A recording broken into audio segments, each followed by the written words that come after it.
Olá, bom dia, boa tarde, boa noite. Então, pessoal, nossa aula de hoje ela vai ser lá na página 82, lá na unidade 2, diz assim: totalitarismo, autoritarismo e guerra. Durante essa aula nós vamos conhecer um pouco mais sobre esse regime chamado totalitarismo, o autoritarismo, a diferença entre um e outro, e por que aconteceu a Segunda Guerra Mundial. Lembrando que a gente vem estudando recentemente a Primeira Guerra Mundial. Será que esses países envolvidos não aprenderam a lição e decidiram entrar em uma outra guerra? Nós vamos descobrir agora o motivo de acontecer essa Segunda Guerra Mundial. Mas antes, vamos conhecer um pouco mais sobre esses dois regimes autoritários, que basicamente, para surgir, aconteceu a crise do capitalismo, que posteriormente ascendeu, né? Esse regime do nazifascismo surgiu nesse momento conhecido como entre guerras, que é a crise do capitalismo e a ascensão do nazifascismo. É uma junção aí de fascismo com nazismo, que a gente vai conhecer nas nossas aulas. Mas antes de entrar nesses regimes, a gente viu que com o fim da Primeira Guerra Mundial, o mundo e principalmente os países envolvidos diretamente no conflito passaram por severas dificuldades, milhões de perdas humanas e materiais e grandes dificuldades econômicas sofreram. Entretanto, surgiram regimes autoritários, que é o que eu acabei de citar, que faziam oposição à ordem estabelecida.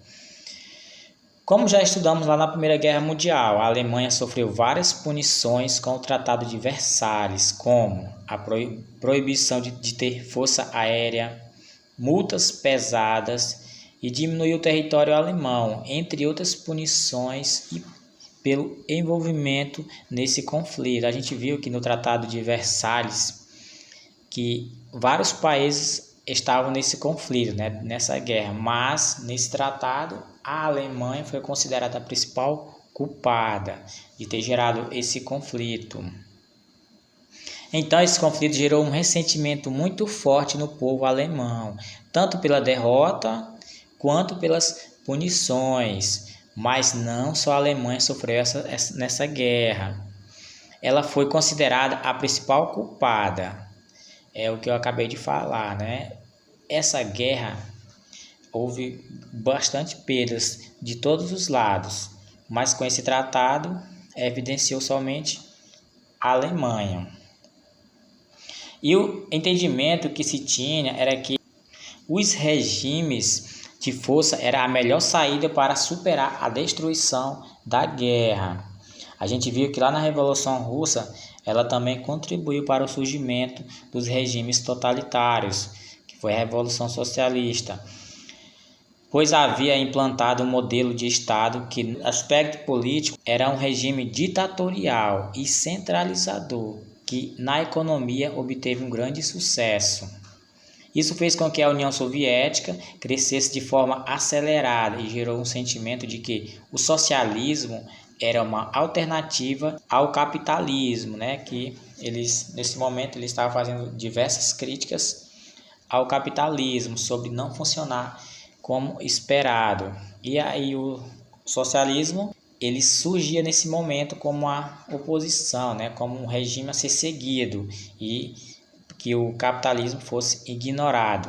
Mas, ao mesmo tempo, os Estados Unidos era considerado uma referência no capitalismo mundial e como credor dos países europeus esgotado pela Primeira Guerra Mundial. Como assim? Credor porque, como ele entrou lá no finalzinho da guerra, os Estados Unidos, ele não teve assim uma grandes perdas, né? Não teve grandes destruições, como os países que estavam envolvidos de fato, que estavam sendo atacados, que estavam usando armas e pessoas. E esses países devastados, os Estados Unidos vendia seus recursos e emprestava dinheiro para que esses países pudessem se reerguer. E como dito, os Estados Unidos era referência na época, principalmente no capitalismo. E com a prosperidade econômica dos Estados Unidos nascia o chamado America, a Way of Life, que em português pode ser traduzido assim, modo de vida americana, que se caracterizou pelo consumo em massa e pela produção em larga escala, estimulado por uma política de crédito bancário livre do controle estatal. Mas essa prosperidade americana, ela também não durou muito tempo, porque na primeira década já de 1920, lá em 1920 a 1930, os Estados Unidos viu suas indústrias crescerem, provida pelo aumento do consumo interno e pela expansão do mercado externo, né? Muitas pessoas dentro do próprio país americano consumindo em larga escala, e também países europeus, né? Países que compravam bastante seus produtos. Isso se deu por causa da produção industrial e agrícola dos países europeus arruinados na guerra, que eu acabei de falar. A guerra gera muitos problemas, esses países estavam se erguendo e os Estados Unidos estavam lá oferecendo suporte, vendendo seu suporte. E os Estados Unidos era líder mundial nessas importações, ele se destacou nesse momento. Mas essa soberania americana caiu com a queda da Bolsa de Valores de Nova York. Lembra que eu falei que a política americana de estimular o crédito bancário livre de controle do Estado, sem o mínimo controle do Estado e sem nenhuma regulação, então isso acabou que gerou um outro problema para os Estados Unidos. E com essa queda da Bolsa de Valores de Nova York, já no ano de 1929, esses efeitos, ele durou em todo o mundo capitalista, todo mundo que bebia dessa fonte do capitalismo, parou essa melhora na economia europeia. Os Estados Unidos era referência. Se ele teve problemas, outros países que usavam os Estados Unidos como referência acabou tendo problemas também. E claro, o próprio crescimento americano teve pausa, foi parado e passou a passar por dificuldades, gerando consequências sociais e políticas que durou por vários anos. Então vamos conhecer um pouco mais sobre esse problema que foi a quebra da Bolsa de Valores americanas. Lá na página 87 do livro de vocês diz assim: a prosperidade econômica dos Estados Unidos impulsionou a especulação na Bolsa de Valores. Com isso, milhares de investidores aplicaram suas economias no mercado de ações. Ou seja, todo o dinheiro que eles ganhavam fonte de seu trabalho ou de alguma outra renda, eles compravam essas ações que não tinham nenhuma regulamentação do governo, como dito antes. Muitos chegaram a hipotecar suas casas para comprar ações de empresas, apostando sua crescente valorização. Basicamente, isso funciona. Uma determinada empresa, ela está custando um tal valor. E essas pessoas, no caso aqui, ele vai dizer que algumas pessoas decidiram hipotecar suas casas, né? Ele vendia essa casa lá para o governo e pegava o dinheiro para futuramente comprar de volta, né? Pagar esse dinheiro e recuperar sua casa. E todo dinheiro que ele pegava ao hipotecar essa casa, ele comprava ações. Vamos dizer que determinada empresa uma ação dela custava R$100. E a expectativa era que essa empresa se valorizasse, né? Passasse a custar, vamos dizer, 120, 130, 140. Vamos dizer, se essa empresa valorizou e estaria custando R$500 e essa pessoa comprou milhares de ações por 100, ele multiplicaria esses valores, né? Até que na hora que ele fosse vender, ele tirava o seu dinheiro das ações que ele comprava e o lucro, que é a valorização dessa empresa, desse imóvel, dessa compra que ele fez, dessa ação que ele comprou. Se vocês quiserem aprender um pouco mais sobre ações, dá uma olhada no YouTube. Coloca lá ações, valorização de ações, que vocês vão entender um pouco mais. Tem vários vídeos explicando sobre isso. E então, devido a isso, os Estados Unidos passavam bastante dificuldades. No entanto, o crescimento econômico não beneficiava todos os trabalhadores. Ou seja, os salários não cresciam no mesmo ritmo da produção industrial. E os pequenos proprietários rurais sofriam com o baixo preço de seus produtos. Além disso, com o crescimento e a mecanização da produção industrial e agrícola, muitos trabalhadores perderam seus empregos. Aquela questão, uma máquina que foi colocada em determinado local passou a substituir a mão de obra humana, né? Aquela máquina faz o serviço que aquele humano fazia, aquela pessoa ficou sem emprego. Aí já no final da década de 1920, chegando lá o 1929, os produtos industrializados estadunidenses já não eram absorvidos nem pelo mercado interno, né? Nem pelo próprio Estados Unidos, né? A compra deles, nem os externos, né? Nem aquelas pessoas, os países europeus estavam mais comprando. Por quê? Porque esses países europeus estavam recuperando sua economia e a capacidade de produção industrial e a reduzir as importações que provinham dos Estados Unidos, né? Vamos dizer que a Espanha, ela voltou a crescer com o fim da guerra e ela passou a produzir suas próprias produtos que antes ela comprava dos Estados Unidos. Ela não compra mais, se ela compra é uma pequena escala. E os Estados Unidos, que produzia muito, precisava vender muito, e esses países que cresciam não compravam mais. O que acontecia? Esses produtos perderam seu valor. E essas empresas que faziam essas produções em larga escala, elas passavam por dificuldades, muitas à beira da falência.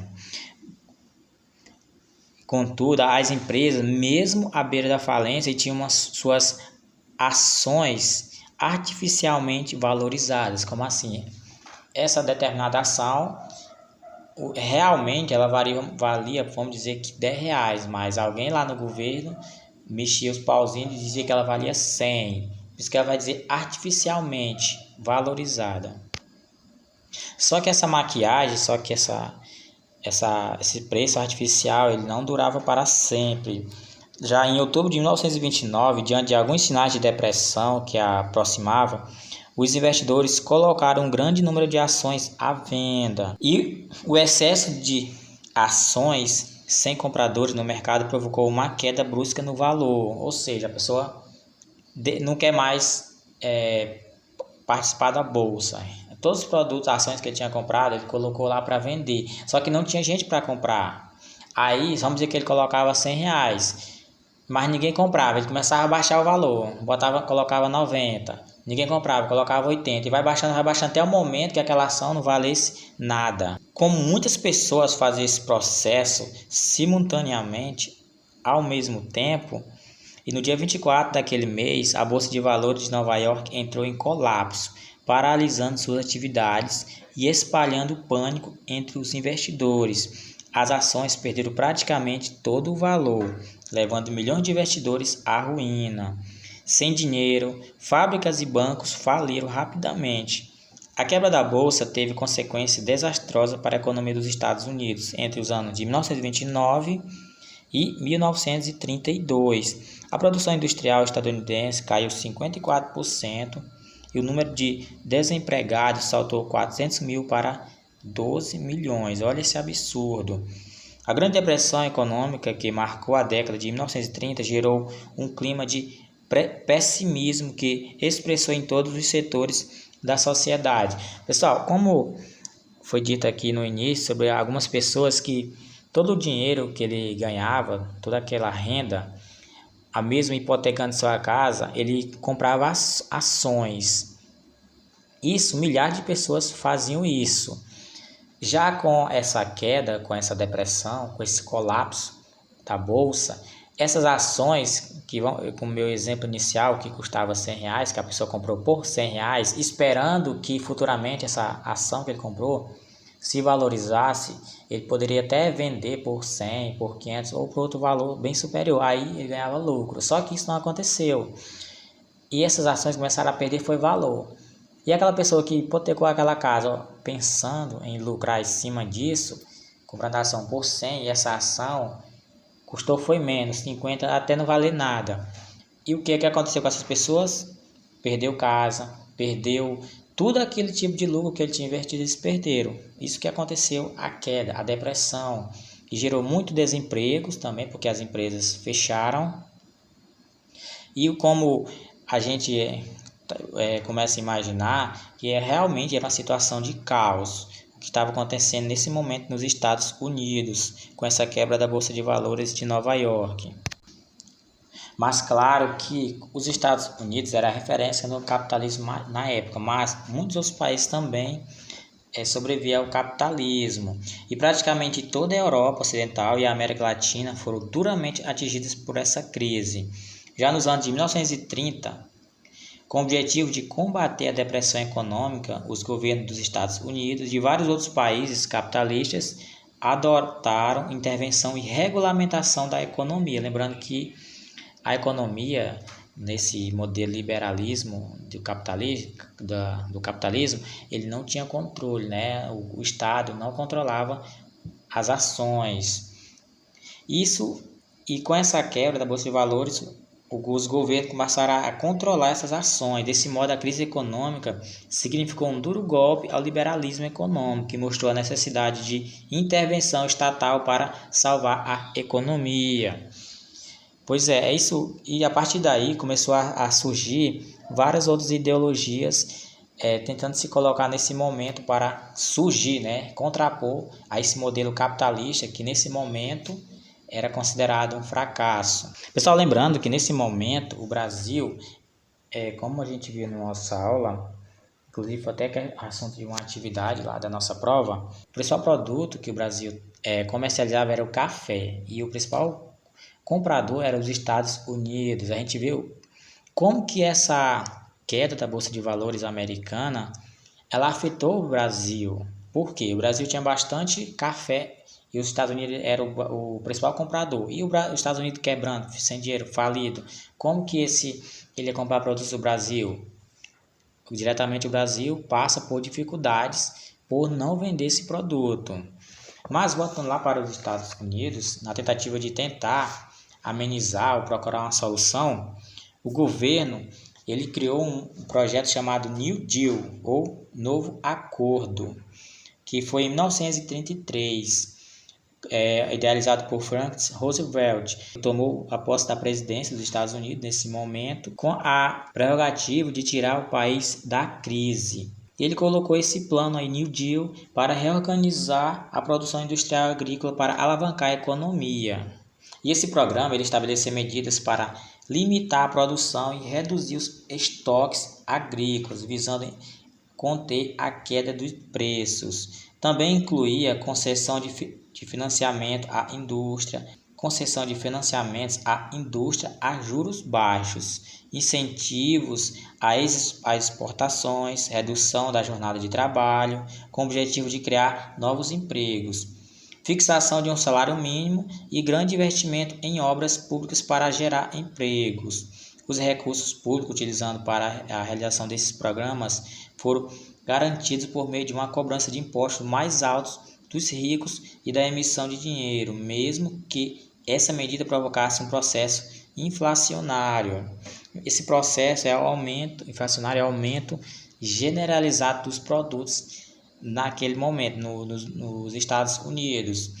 E nesse caso ele também cobrou altos impostos, né, especialmente dos ricos. Aí vocês viram, né, que esse novo acordo de tentar melhorar a política econômica dos Estados Unidos na época, ele não agradava todo mundo. Pessoal, com essa queda da Bolsa de Valores e toda a crise que estava acontecendo, em especial na Europa, que essa crise que já no pós-guerra e a descrença nesse modelo do liberalismo, ela despertava na burguesia um temor de novas revoluções proletárias, né, como a gente viu lá na Revolução Russa. Ao longo das décadas de 1920 e 1930, movimentos políticos antidemocráticos utilizaram o clima de inquietação nesse momento aí tenso na Europa e para instaurar governos autoritários, como foi dito lá no início, né, tentando buscar um novo modelo para tentar reorganizar aquele momento,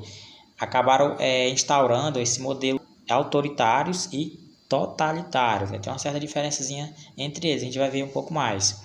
As ondas desses regimes ditatoriais teve início em 1922, quando os fascistas chegaram ao poder na Itália, né?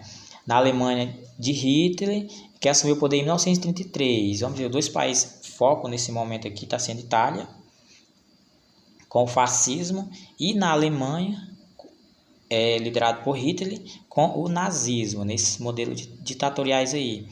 No mesmo ano, Antônio Oliveira de Salazar iniciou em Portugal uma das mais longas ditaduras da história recente na Europa. Na Espanha, após uma guerra civil, instaurou-se uma ditadura sob a liderança de Francisco Franco. Pessoal, nesse momento a gente observa que nesse período entre guerras, a democracia e esse modelo vigente na época, ela estava totalmente em crise. E vocês puderem observar alguns desses países líderes ditatoriais surgindo. Então, pessoal, como a gente está vendo aqui sobre a crise do modelo democrático aqui na Europa e destacando os modelos autoritários e totalitários, vamos ver algumas diferenças entre eles. Eles são caracterizados pelo abuso do poder por parte do Estado e pela supressão das liberdades individuais. Nos regimes ditatoriais ou autoritários, o projeto do governo está acima da vontade da nação. A soberania do povo é substituída pela soberania do ditador. Já nos regimes totalitários, não apenas as liberdades são suprimidas, são retiradas, mas também a identidade de cada pessoa, a sua espontaneidade, por meio de um processo de condicionamento e do uso sistemático de instrumentos de terror. Ele vai passar por um processo que até a sua identidade ele vai ser modificada, vai ser totalmente mudada, claro que por bastante pressão vinda desse ditador, desse governo totalitário. E esses governos totalitários eles exercem um controle total sobre a cidade, a sociedade, impondo determinada ideologia pelo uso da força e pela severa vigilância dos meios de comunicação, do ensino e da vida privada. A eliminação da liberdade, além de ser promovida por meio de métodos de terror, atinge a consciência do próprio indivíduo, apagando todas as marcas de um pensamento autônomo para formar mentes moldadas à ideologia do Estado. Pessoal, um exemplo aqui a gente coloca lá a questão lá do nazismo, Quando Hitler ele coloca que os alemães são a raça superior e são totalmente diferentes dos outros, E todos têm que pensar igualmente a que o Hitler coloca lá para eles. Ou seja, a partir do momento que essas pessoas são moldadas, tirar toda a sua identidade, eles se tornam um instrumento, se tornam um soldado, uma peça desse governo, uma peça fundamental para uso desse ditador. Contudo, a gente vai destacar aqui alguns modelos que a gente já vem estudando, que o fascismo lá na Itália, o nazismo na Alemanha e o stalinismo na União Soviética, são os principais modelos ditatoriais que a gente vai destacar aqui nesse momento, nesse período aqui entre guerras, que a gente vai estudar um pouco mais sobre cada um deles lá para frente, e como isso chegou na Segunda Guerra Mundial. Então, pessoal, até a próxima aula.